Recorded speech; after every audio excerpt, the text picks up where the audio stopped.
We're not unbelievable. We're the killer bees. What the fuck does that even mean? Alright. Grrr, Link grunted, annoyed. Then what are you going to do with the pendant if you don't want to give it directly to her? Simple. We just ask you guys to give it to her, Ivan explained. You're going to do it, right? Chris was having enough of the whole nonsense that he took the pendant from Lucario's hand and began his walk to the town. Let's just do as they say so we can leave already, Chris muttered, yeah. All right, now we're talking, Ivan said, grinning. Link slapped his forehead at this before he and Lucario followed Chris while the killer bees followed them from behind. Some time passed, and after delivering... Oh, thank goodness I skipped that out. But it kind of makes it all a bit pointless, doesn't it? If you devote all that time to building up them giving the pendant, and then skipping over the actual event entirely. Like, from a storytelling perspective, that's a really, really stupid thing to do. I mean, not that he has cared that much about good structure in the past, but, you know, just strikes me as a bit fucking hideously fucking dumb. Anyway, I know you're a big fan of the story. What do you make of this recent development? No, she don't care. Alright. Shit, I forgot where I was now. Where was I? The killer bees followed them from behind. Some time passed, and after delivering the joy pendant to Mrs. Marie, the trio came out from the school to see the 4 children gathered around them. How'd it go? Asked Jen. She was very grateful to get one pendant from you, Lucario said. She even said that she can't wait to have you back in the classroom. John Roberto folded his arms behind his head. That ought to do it, he said. Jan looked pleased. Okay, thanks a lot, you guys. Yeah, I think everything turned out very good for each one of us, Jin said. Ivan crossed his arms and nodded. Aha! Things are surely gonna change around here, he commented, nodding. Well, I guess we ought to say thanks to you, so thanks for everything. I guess we should say thanks to you, so thanks for everything. Especially you, Lucario. He made a happy expression. You were a bigger help than any of these two. Those two. Lucario didn't care much about the remark, but Link and Chris were fairly irritated at this. Chris? Link muttered through gritted teeth. Chris. No one speaks like that. Muttered through gritted teeth. Chris sighed. Yes? Please don't let me slit their throats slowly and painfully. No, by all means, feel free. Or I'll try. Just, Lucario began. Don't ever call Chris with another name. Ivan nodded. Right, we get his name right. He's Chris, and the other green dude is Lonk. Link, Link corrected. Whatever, it's the same, Ivan said, before Chris tackled the enraged Link from leaping at Ivan. What is up with people in this story? I'd be getting so sensitive about people getting their names wrong. You know? It's kind of crazy. Sorry, that was the kid I keep tied up in my basement talking there. I think he got out. I'll have to see to that after I finish recording this. So he's pissed off. Whatever, it's the same, Ivan said before Chris tackled the enraged Link from leaping at Ivan, the latter not minding Link's fit of rage. Okay, if you'll excuse us, we have some chores to do around here, he said to Lucario.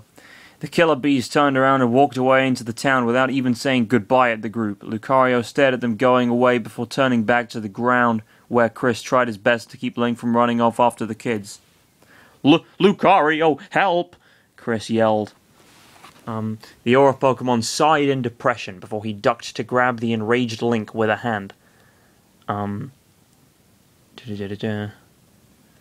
The Aura Apprentice stood up and sweat dropped at Link's where the fuck was I there? The Aura Pokemon sighed in depression before he ducked to grab the enraged Link with a hand. The Aura Apprentice stood up and sweat dropped at Link's blind fit of rage since he was flailing his legs and arms around to get where the kids had gone to. It's not that big of a fucking deal. Let's just take him to the King of Red Lions so we can leave now, before a funeral for 4 kids is held here, Chris said. Of all the fucking things that would piss you off, right? Getting your name ever so slightly wrong is a very, very petty thing to highlight, you know? Before a funeral for 4 kids is held here, Chris said. Lucario nodded. I wanted to leave this place as soon as we entered. Oh, someone fucking agrees. Good. At least they got the fucking sale. Oh, please, don't tell me you're annoyed. Lucario and Chris sighed at... Wait? What? Oh, never mind. Lucario and Chris sighed in unison before they all walked away from the center of town, taking the enraged Link along. Hopefully that's the last we have to hear from the killer bees.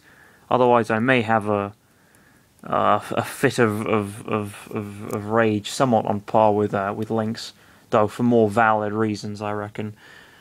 Windfall Island, below the jail.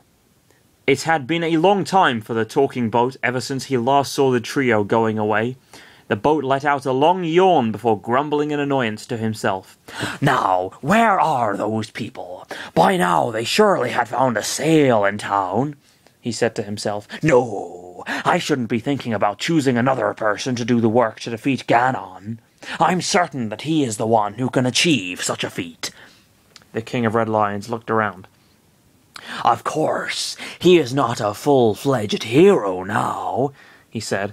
It's going to take a long time before he turns into one, I suppose. The boat suddenly heard some screams of rage with some loud complaints coming from his left. The boat turned around and instantly asked himself why Lucario was grabbing with a hand an enraged Link as he helplessly tried to get off from him. The King of Red Lions blinked in curiosity at this before the trio reunited with him. The King of Red Lions stared at Link. What has happened for him to be this furious? Chris looked away. Let's just say we went through an odyssey to get the sail before we could get it, and Link didn't enjoy it that much. Let me go, Link demanded at Lucario. I have some business to do with some kids in town. The King of Red Lions narrowed his eyes at Link. Link, we don't have time to do more things in town. Yeah! Link screamed, alright. Lucario grunted at this and turned to Chris. Can I please just punch him so he stops? I'm getting very sick of listening to his screams. Chris thought for a moment. The first syllable that came out from Chris was enough confirmation for Lucario to deliver a hard punch at Link's gut. The Hylian, however, wasn't only shut up, but he was also sent towards the back wall like a rocket, crashing hard into it where he was almost entirely into it except for his wriggling feet. Damn, fucking broke through the wall? I think you'd probably die first. The boat looked very surprised at the mere punch that he stared at the annoyed Lucario. You seem to possess a big strength within you, despite of your looks, the boat remarked. Lucario grunted and crossed his arms. His trainer took this action as a sign of disbelief. Lucario, why did you decide to be that harsh to Link? I wanted to say that you should go easy on him. Lucario looked at him in embarrassment. Well, he was already annoying me a lot. Ellipsis. Sorry. The King of Red Lions looked back where Link was wriggling his feet on the wall. Well, that seemed to calm him down. All that is left is to take him out of the wall, he said before looking back at the duo. Have you found the sail? I hope you didn't lose time, because it was a long time after you were here. What? Chris looked away. Well, we told you that we went through a lot. Sorry for making you wait. The boat sighed at this. Just be faster the next time. I fucking forbid there's a next... God forbid there's a next time at all. Some time passed, and the trio was on board the talking boat. Link, with some bruise marks all over his face, looked forward to the sea with Lucario, Chris, and the King of Red Lions. The Hylian prepared the newly obtained sail that he brought from the merchant. The King of Red Lions stared forward at the sea. He narrowed his eyes to find out if the wind favoured them. As he expected, the winds pushed the waves to the west. A westerly wind blows, he advised. Link, Chris, Lucario, let us all go to the west. Why to the west? Link asked. "We have to reach Dragon Roost Island, which is located to the west," the boat said. "I have sensed the dark winds of Ganon gathering in that island." That's all for now.